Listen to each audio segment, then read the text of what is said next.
Welcome to another video in a series about enterprise policy as code and how you can implement it inside of your environment. My name's Anthony Wollaston, and in this video, I'm going to take you through how to set up EPAC to manage Azure Landing Zone policies. If we look at the EPAC documentation, there's some information on what Azure Landing Zones actually are. Basically, there's a set of policies, policy sets, and assignments that are deployed as part of that. We also look at why and when you should use EPAC to manage those ALZ deployed policies. You could have an existing environment that's got nothing deployed into it. You could have used the Portal Accelerator or Bicep or Terraform to deploy the ALZ landing zone. We can use EPAC to either export those existing policies. We can kind of start again as well. But in this video, I'd like to show you how we would go about doing this with a new landing zone setup that's got no policy deployed into it. And then what we'll do is we'll have a look at some customizations which you can make, which kind of expand how you can utilize the ALZ sync process within EPAC to manage some of those customizations. Let's have a look at how my environment is set up. I've got an ALZ management group here, which aligns to the Cloud Adoption Framework deployment. Inside there, I've got decommissioned management group, I've got sandbox, and then I've got my platform management group, which expands down into connectivity, identity, and management, and also security. And I've got my landing zones management group here, which expands down into my corp and online. I've also got subscriptions in my connectivity, identity, and management groups. And in those, I've got some resources deployed, but not the entire landing zone. The reason why I've got some of those resources deployed is we need some of those values to fill up parameters when we go through and start using EPAC to synchronize those policy definitions across. My EPAC project is really simple as well. All I've got inside of here defined is a global settings file.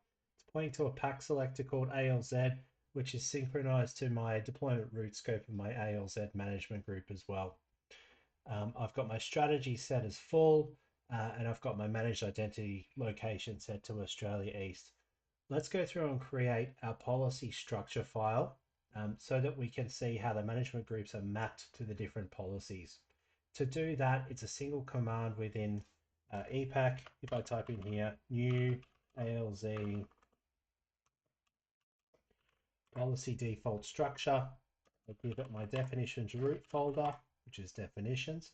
I need to tell it the type of environment that I'm syncing. In this case, it's the Azure Landing Zone policies, but you could use the same for the Amber policies or for the Sovereign Landing Zone policies as well. So we'll do ALZ.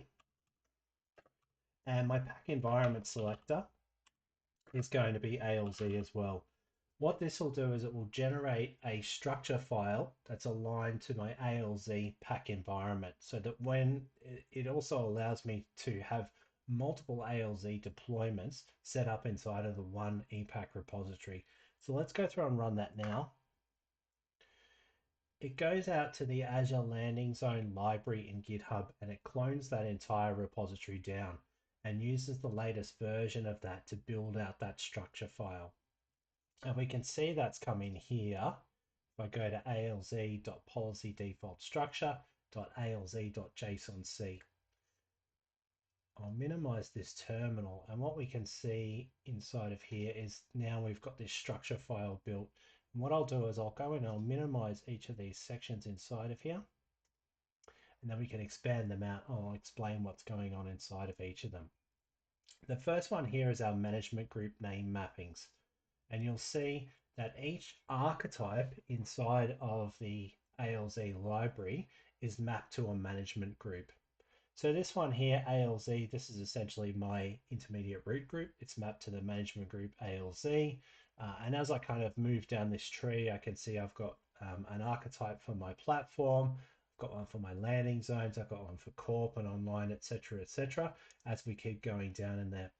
Now, if you've got different naming inside of your environment, you can update these management group names.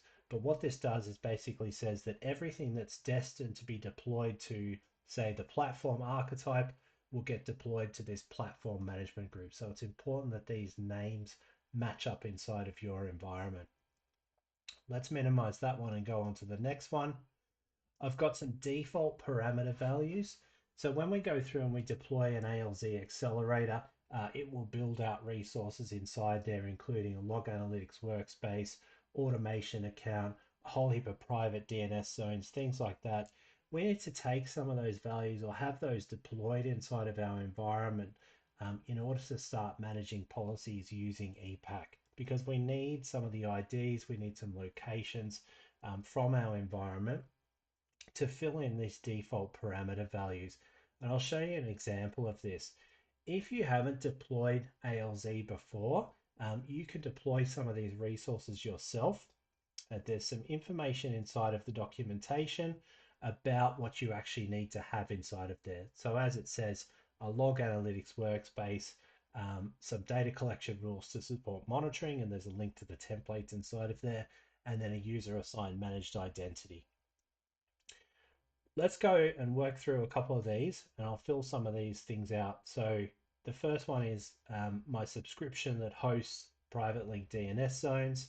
So if I go into my environment, I go to my connectivity subscription, this is where my private DNS zones are linked. So I can just go here, I can grab my subscription ID, and I can put this into here. Okay, and what this does is when we go through and we run the sync process, it will look up and it will see, hey, I've got a parameter inside one of those policies, which is called DNS zone subscription ID. I'll take the value inside of here and I'll replace it inside of that. So this is a whole heap of kind of global parameters which are available by default. If you need to add more parameters in, you can either add them into here, into this default parameter values section. You can also add them in as an override, which we'll look at a little bit later because it's a little bit more advanced. What I do is I keep going through and I fill out all of these parameters inside of here.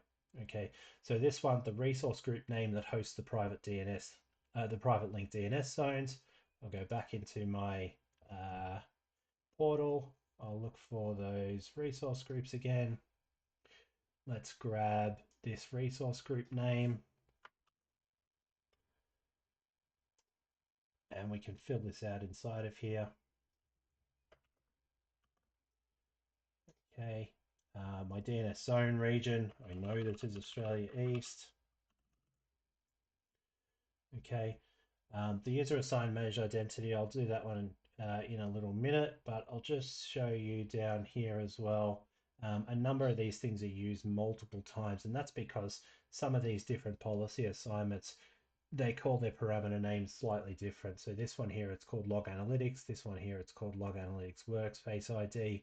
This one here, it's called user workspace ID. So you can see there's a whole heap of different places where we have to have the same parameter in, but it's just because they use different names inside of there. So if I go into my management subscription, and I'll just find it inside of here, management, and we'll go into the resource group that holds the log analytics workspace. I can find my log analytics workspace here, and I'll grab the ID from that. And then I'll paste that multiple times inside of this. Basically just update this placeholder. So I'm going to go through and I'm going to finish filling these out. And then when we come back, we'll have a look at how to actually sync this across for the first time. And you can see all the policy definitions and the policy assignments get created with my parameter values inside of there and set to the correct scope as well. Last section inside of this structure file is where we have our guardrail assignments. There's a whole heap of workload compliance baselines which the ALZ team publish, and they provide some very strict controls over each of the services, which you can see here. They're not enabled by default. You can deploy them through the accelerator, and it's actually a special switch inside of the EPAC sync process to get these to apply. By default, they're deployed out to the landing zones management group and the platform management group.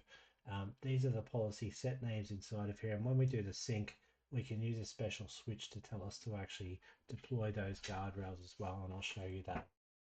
Now that I've filled in all of my parameter values, I'm ready to do the actual synchronization.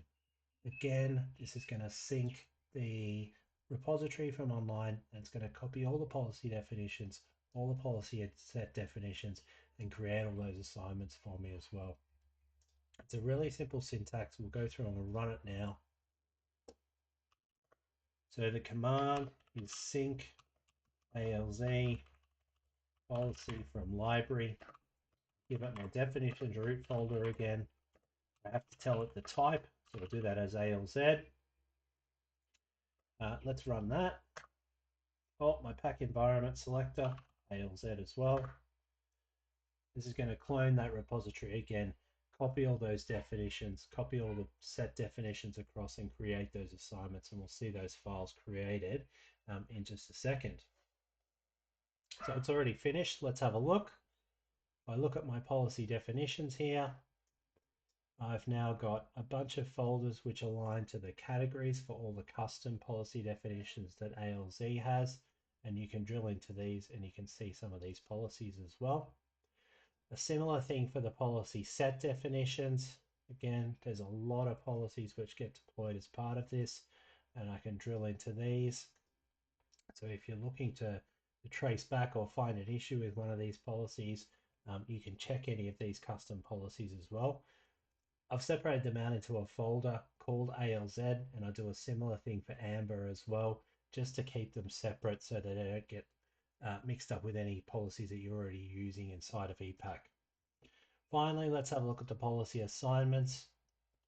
Again, these are in an ALZ folder, and they're also mapped into a folder based on your pack selector as well. So when I said you could have multiple pack environments and multiple ALZ environments in the one project, that's how we handle this separation.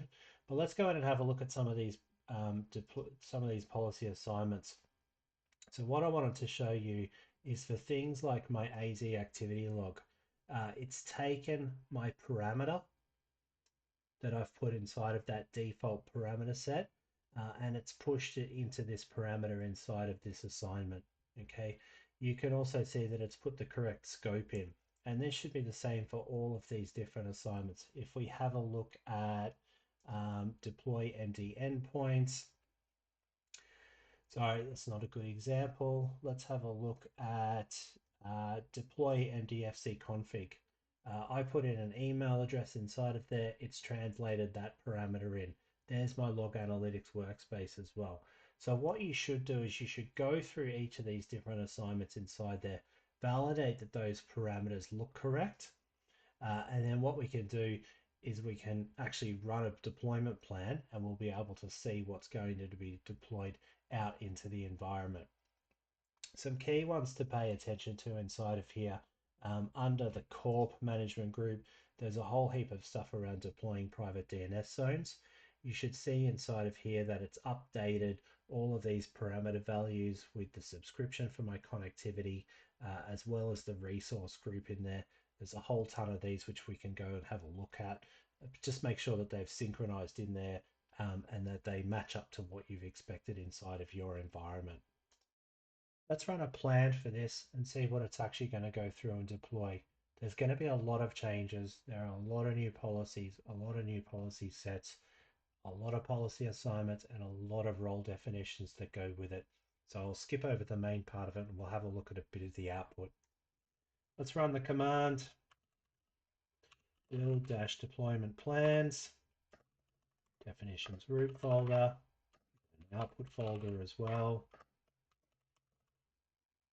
And let's set that off and running. That's finished running now. Let's have a look at what it's planning to do inside of my environment. So I've got 160 new policy definitions, 48 new policy set definitions. I'm going to be assigning 67 assignments and 110 changes to role assignments for the managed identities as well. And I can go back and I can look at all of those in a little bit more detail. But when you deploy the ALZ policies, you should expect a large number of changes during that initial push out to your environment. Next up, we'll go through and we'll have a look at some more advanced things which we can do with this structure file and with the sync process. Things like, what if my management groups don't align to the cloud adoption framework? How do I deal with that? How do I exclude assignments? How do I change parameters? How do I create custom archetypes if I want to remove some of those assignments or ignore archetypes completely? Let's take a fairly common customization scenario which I'd see at a customer. They don't have a corp or an online management group, and instead they've got a production and non-production. So let's say this customer wants to deploy the corp landing zone policies to the production and non-production management groups. This is a really easy one to do. We go into our structure file, and where we've got corp inside of here, we can simply put an array in here, which contains our two new management groups. There's production.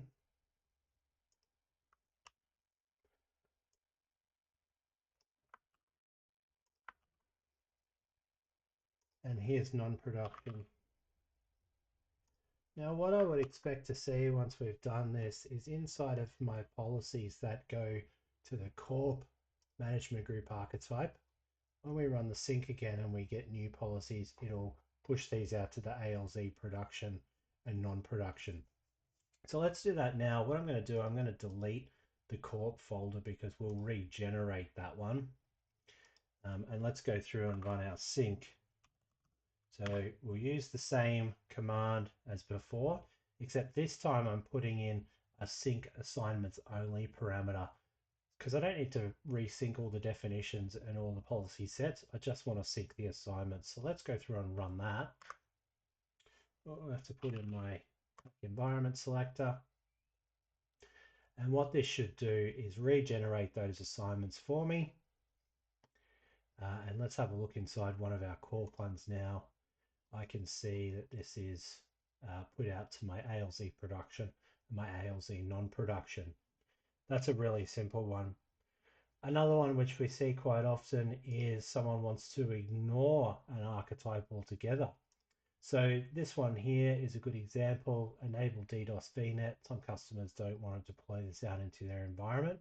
To do that, what we have to do is provide an override to our structure folder. Specifying overrides inside of here allows us to do a few different things. It allows us to customize the archetypes and create new archetypes. It also allows us to ignore. So let's have a look at a quick way to ignore something. What we do is we go through and we put an overrides key inside of here. Overrides. The type is archetypes. And I want to put in an ignore. And all I do in here is I put in the name of the archetype which I want to ignore. So in this case, connectivity. And what I can do now is I'll get rid of the connectivity folder. And I'll run my sync again. And I'll put my pack environment selector in this time. The other thing I need to put on this command is a switch called enable overrides, which basically says to start looking at this overrides key in here. So I'm going to put that in now.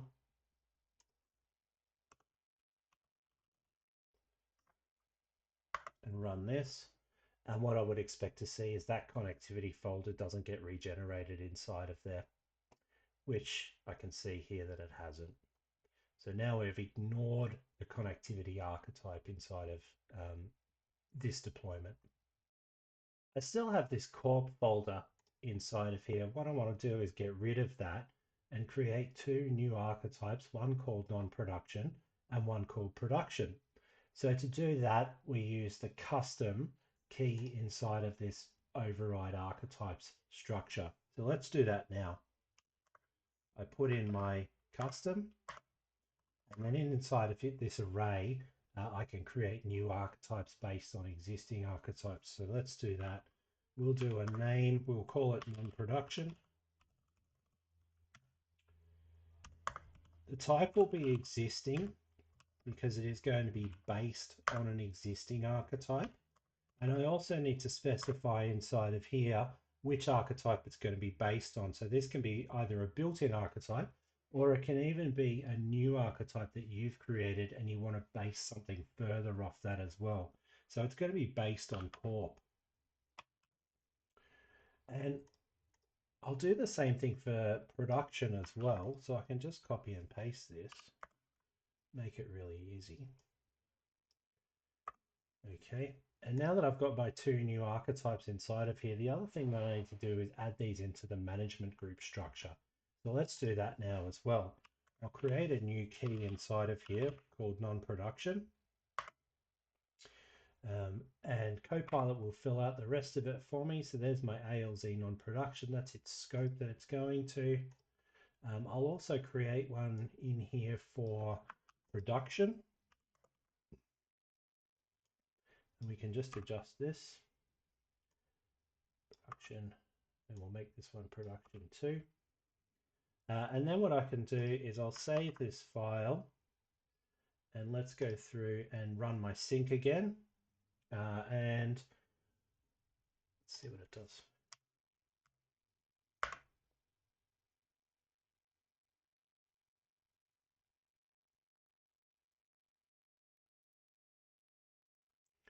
So now it's created a non-production and a production folder in here with the assignments. And if I check the scope in these, they should go to the right management group. So there's non-production going to non-production. And here is production going to production, which is correct. And what I can do now is I can get rid of this corp one completely. So I'll delete that. I'll tell it to ignore corp as well. So that'll stop it from creating the folder. And we can quickly run this again just to make sure that it doesn't come back.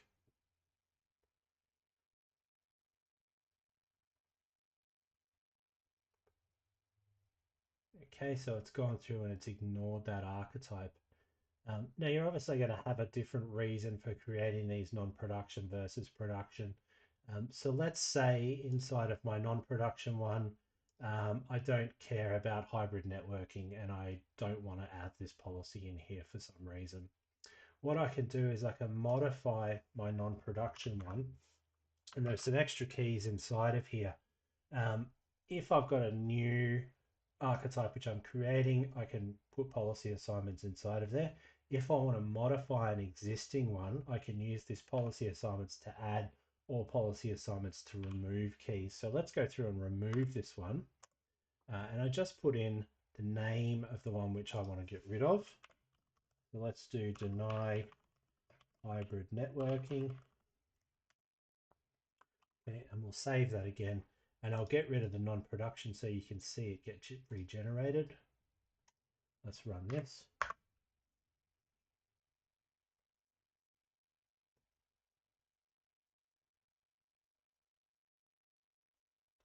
Okay, there's my folder again. And inside of here, I haven't got the deny hybrid networking assignment. You can do a similar thing. You can add assignments in as well, but they must be assignments that are contained inside of the ALZ deployment.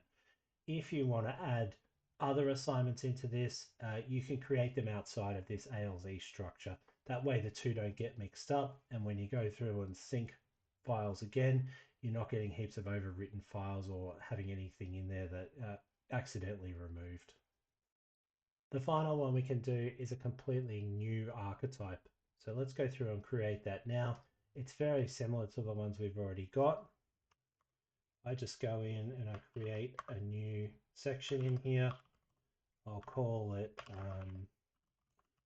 say, development. Its type will be new.